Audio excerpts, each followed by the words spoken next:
You see this knife marks all over this fender flare area?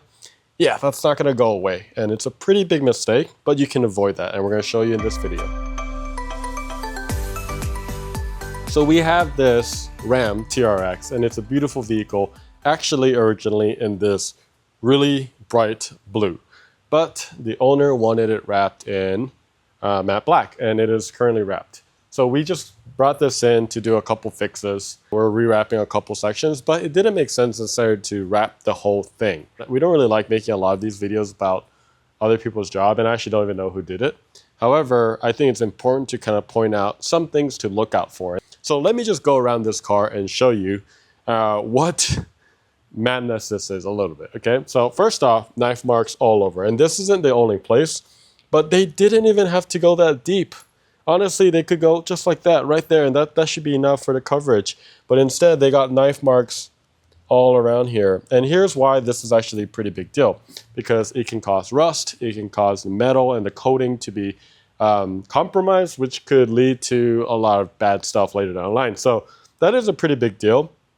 Typically, also, you could actually use something like a knifeless tape and just put it down this line and avoid even using a knife, right? So I think even though we are very comfortable with our knives, these are stainless steel blades. They are pretty dang sharp. I've poked myself quite a bit on that. However, you really want to watch out on all these areas. So that's one thing to watch out for. Let me keep going and show you. Couple areas is you got this little door handle. And we're going to do another video about this, but look at this. It's bubbling up.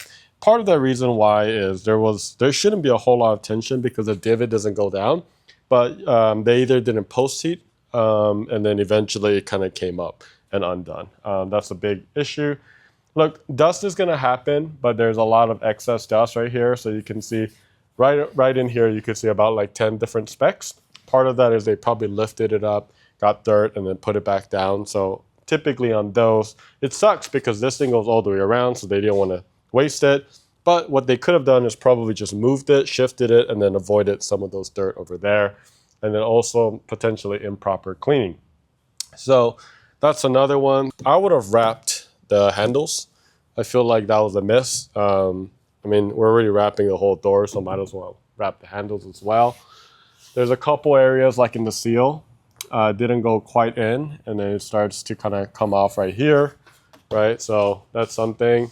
So those are like, here's the thing. There's some aspects of it that is actually not that bad at all. So you can look here, not terrible. I mean, it does, I mean, there's a couple wrinkles here and there, but it held up. I mean, they did remove the trim and got it all the way in, which is actually the right thing to do. But this is a very, very big vehicle, and it's pretty tough. You got right here, I think you always want to remove this to go just a little bit deeper. And the reason why, if you can see in the camera, when you look at it, you see the blue hue immediately. And I think that stands out quite a bit. So you want to go a little bit deeper past about here. So when you look at it, you don't see those blue accents, right? Because that's not really what you're trying to do. They did remove this. So, I mean, they did a good job right here. This looks really good. This corner looks fine from the outer surface. But here's where it gets kind of wild. Look at this. So some of the corners right here, there's some wrinkles all the way around, and then there's this weird little piece. This is called an inlay, but that's an inlay to fix, not to actually make it look good. So this one is such a I mean, if you did an inlay, I would do the inside and then still went down on it and then cornered it and then made it a little prettier. So this one's a little unnecessary inlay. So yeah, that one definitely could have done better. The hood itself, not terrible. Couple wrinkles here and there. But honestly, wasn't too bad, right, in terms of all of this. Same thing over here. You got the little, it went a little too short. So it's interesting because some parts they removed. They obviously removed all the trims, the flares, but they got to this and they said, nope, I'm not going to remove that one. So, yeah, they definitely should have removed that. You can actually see a lot more of the blue down there. That's what happens. And then, you know, you got to here. This is interesting. This one is just from a chip, so this isn't necessarily a bad wrap. It just got hit by a rock. But like this, weird inlay. So like they came a little short, maybe accidentally cut it wrong. And they're like, let me just put a piece. And then you see what happens, the overstretching right here. So then that ultimately comes up, and then that's what happened right there. So you got some of this, and you can kind of see the edges right here. You typically, this is normal just because of the circularity of this gas cover, right? However, typically you want to trim that a little shorter so it's nice and more neat than that. That's a lot more wrinkles. Again, not too bad here though. They did a good job in terms of going around that area. Here's where it gets kind of crazy wrinkly. Check this out. All under here. So those are all wrinkles all the way around. All the way there. And then you can see a giant wrinkle right here, which is interesting. There's not a whole lot of, I guess, tension right there. And then there's a wrinkle up there. I don't think you have to typically go all the way inside. And if you want to do that, you have to remove this bed, which is way more work than probably most people want to do. So you got to make some compromises. If it was me, I would definitely go a little bit deeper, right? Or not as deep, but like right there. But then I would use a knifeless tape, so at least it's a clean and very intentional in terms of how I do it. Because most people aren't going to look inside like that, right? I mean, what you want to do is when I look at it this way, I want to see no blue, right? So I would have went just a little bit past this little rubber gasket right here, and that would have hit all the blue anyway. So that's definitely what I would do. There's a couple of things that confuses me because there was some weird, this is called plasti dipping. So this is like a rubber coating. So they rubber coated some areas to blacken it out, but of course those fail over time. So you can see it failed all around here. Overall, I mean, it's a pretty cool truck. There's some inlay like here. So this is kind of funny. They did like more inlays, but they basically like wrapped the whole thing. They closed it. They put this back on, and they're like, ah, shit, there's a short. So then they just put a little piece there. So that's what's happening.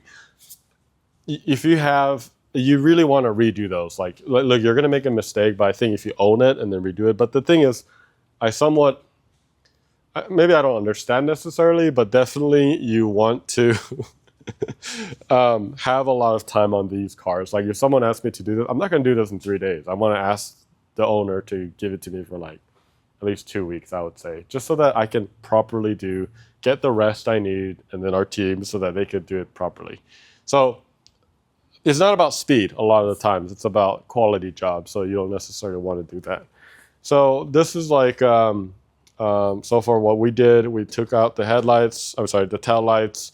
We went all the way in here. We just went straight to that and then cut it right here. And then you can see in the inside right here, we use a knifeless tape. Down here, all the way from where my hand is, it's all clean. And there's no wrinkles all the way around because there's very little tension. So that's kind of what you want to do. But I think that, I mean, here's another patch right here. Let me just show you another patch. So quite a bit of patches here and there. So look, I'm not going to sell to the customer, and the customer is a friend of ours, and say, hey, you got to redo the whole thing. Basically, what we decided to do is let me fix the ones that bother you. And then let me patch certain areas and protect it.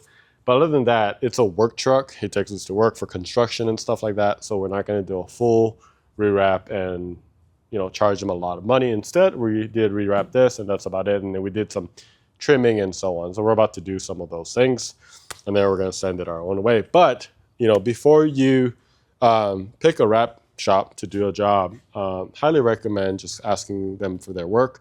I think there's a big difference between like Instagram work, right? Because everything can look good on a camera. They can get the close-ups that they want, but really like ask for a job that's been, if you can, if there's a car out there, look, a lot of redones are going to come back sometimes, right? However, it shouldn't be a high percentage. It should be, a lower percentage and so on. So I think it's really sad when I see like the knife marks, like the patching and all that. I don't understand it, but I can get. But like the knife marks, man, that's what kills me. It's actually like I had a knife mark all the way up there, and I think they were just blading through all the way, thinking it was like completely hollow. And what had happened was it created like a rust spot over there.